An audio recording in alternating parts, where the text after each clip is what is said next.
forced to give up their reproductive rights. For more than 50 years, the state ordered thousands of Virginians to be sterilized, leaving them unable to have children. Now, 2 Virginia lawmakers are working to help victims find closure. Joe St. George is live in the newsroom to explain. Joe? Yeah, Bill and Steph, it's a story so shocking it's hard to believe it's true. For decades, it was legal in Virginia to sterilize people because of a mental illness. Now legislators want those victims compensated for the Commonwealth's wrong.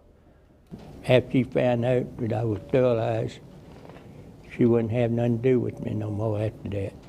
85-year-old Lewis Reynolds is an American hero. He fought in Korea, Vietnam, and later worked for the FBI.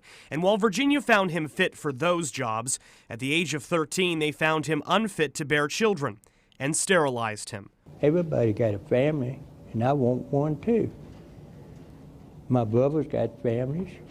I'm the only one in the family that don't have one. Reynolds is one of 7,234 Virginians with a mental illness legally sterilized between 1924 and 1971.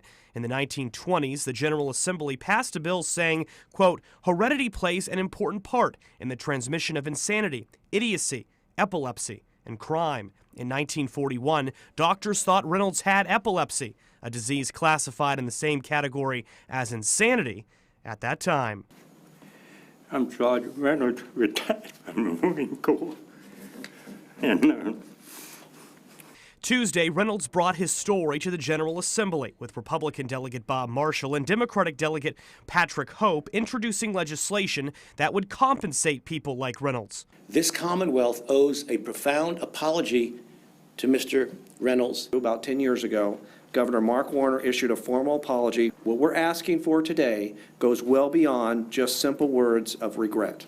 The bill would give up to $50,000 for victims of sterilization. As for Reynolds, no amount of money can change what happened and what he's lost. I'll be honest with you, when I see a woman pregnant and I want to have children, then I couldn't. Now, leaders say there are hundreds of victims of sterilization still living in the Commonwealth.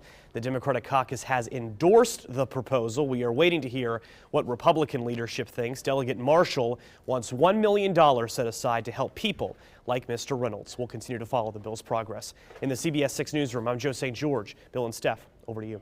All right, thank you.